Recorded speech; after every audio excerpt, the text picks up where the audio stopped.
Yeah, we start with the candle offering. So each time 2 person go there and take 2 candles and bring it to put on the table. Just make sure that it's first around the edge of the table and then inside. So the one put on this side and the other just put opposite to that. So then we arrange nicely.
Now we have an incense offering, so please stand up.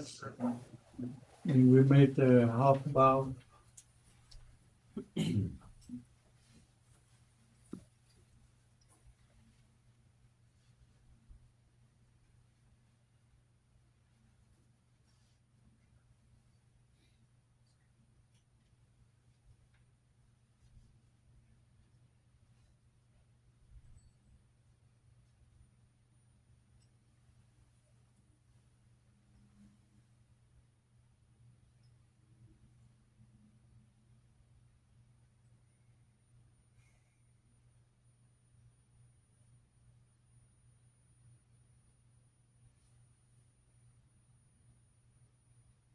In gratitude, we offer this incense to all Buddhas and Bodhisattvas throughout space and time.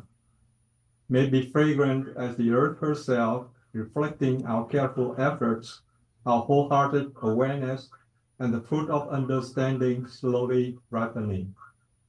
May we and all beings be companions of Buddhas and Bodhisattvas.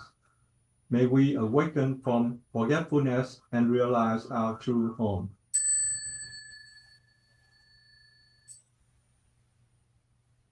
We do have a bar after each refuge. I take refuge in the Buddha, the one who shows me the way in life.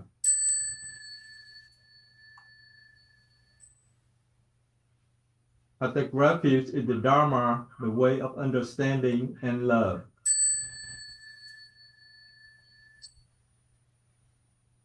I take refuge in the Sangha, the community that lives in harmony and awareness.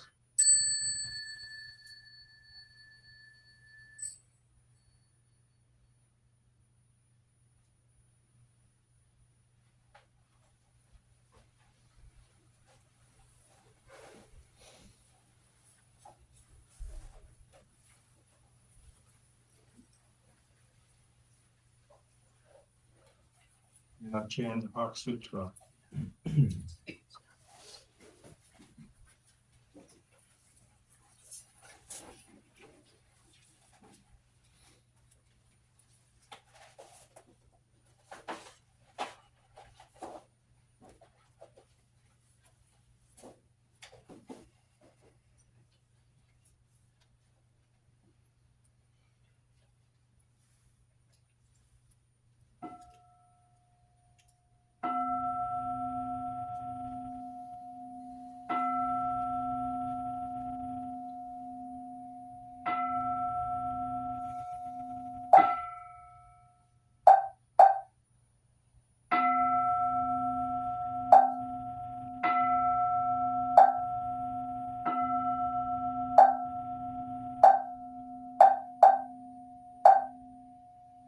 Her hearts of perfect understanding.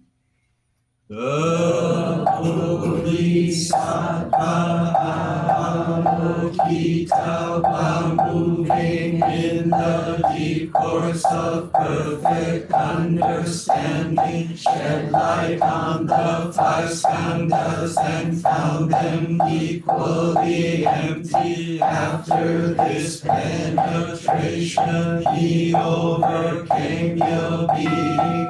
Listen, Shariputra, form is emptiness. Emptiness is form. Form is not other than emptiness. Emptiness is not other than form. The same is true with feelings, perceptions, mental formations, and consciousness.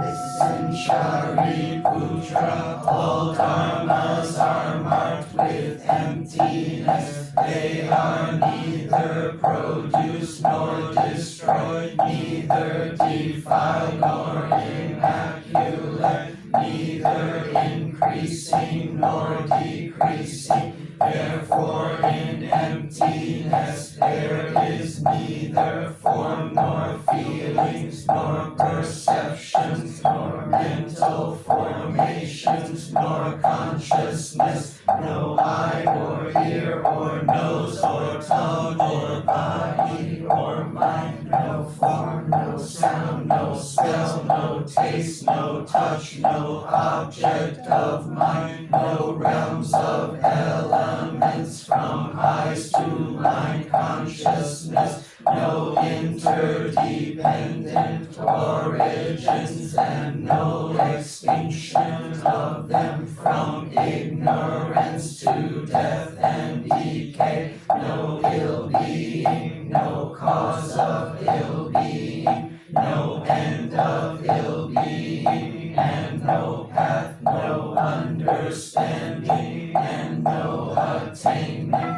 because there is no attainment. The Bodhisattvas, grounded in perfect understanding, find no obstacles for their minds. Having no obstacles, they overcome fear, liberating themselves forever from illusion, realizing perfect nirvana. All Buddhas in the past, present, and future, thanks to this perfect understanding, arrive at full right and universal enlightenment. Therefore, one should know that perfect understanding is the highest mantra, the unequaled mantra, the destroyer of ill-being, the incorruptible truth, the mantra of Prajnaparamita should therefore be proclaimed. Gate, gate, para, gate, para, gate, bodhisattva, gate, gate, para, gate, para, gate, bodhisattva, gate, gate, para, gate, para, gate, bodhisattva.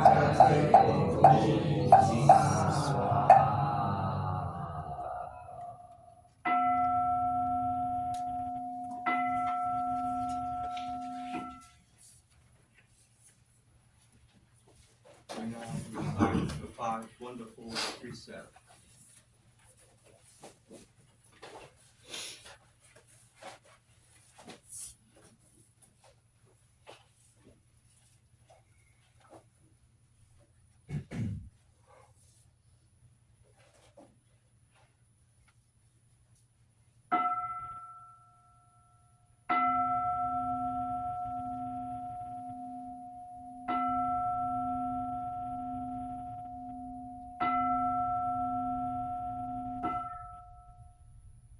The first wonderful precept.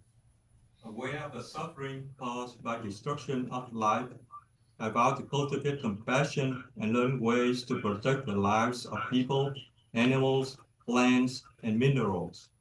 I'm determined not to kill, not to let others kill, and not to condone any act of killing in the world, in my thinking, or in the way of my life. This is the first wonderful precept.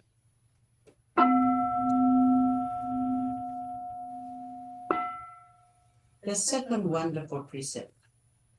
Aware of the suffering caused by exploitation, social injustice, stealing, and oppression, I vow to cultivate loving kindness and learn ways to work for the well-being of other people, animals, plants, and minerals.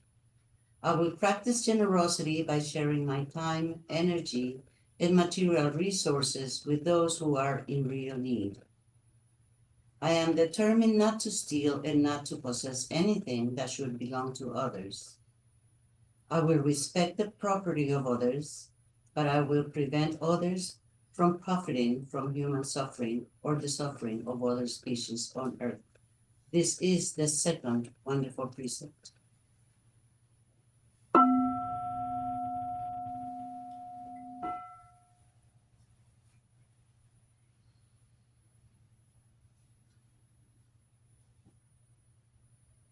The third wonderful precept. Aware of the suffering caused by sexual misconduct, I vow to cultivate responsibility and learn ways to protect the safety and integrity of individuals, couples, families, and society. I am determined not to engage in sexual relations without love and long-term commitment. To preserve the happiness of myself and others, I'm determined to respect my commitments and the commitments of others. I will do everything in my power to protect children from sexual abuse and to prevent couples and families from being broken by sexual misconduct. This is the third wonderful precept.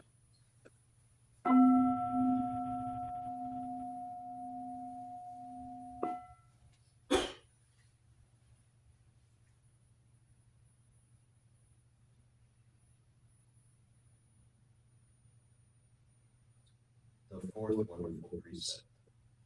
Aware of the suffering caused by unmindful speech and the inability to listen to others, I vow to cultivate loving speech and deep listening in order to bring joy and happiness to others and to relieve others from their suffering.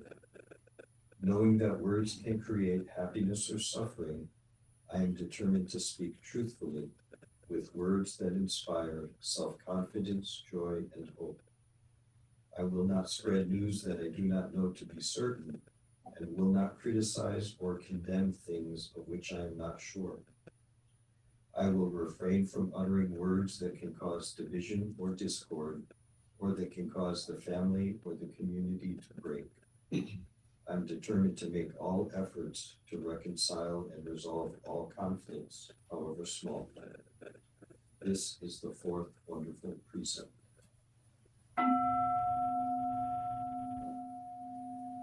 The fifth wonderful precept, aware of the suffering caused by unmindful consumption, I vow to cultivate good health, both physical and mental, for myself, my family, and my society by practicing mindful eating, drinking, and consuming. I will ingest only items that preserve peace, well-being, and joy in my body, in my consciousness, and in the collective body and consciousness of my family and society. I am determined not to use alcohol or any other items that contain toxins, such as certain TV programs, magazines, books, films, and conversations. I am aware that to damage my body or my consciousness with these poisons is to betray my ancestors, my parents, my society, and future generations. I will work to transform violence, fear, anger, and confusion in myself and in society by practicing a diet for myself and for society. I understand that a proper diet is crucial for self-transformation and the transformation of society. This is the fifth wonderful precept.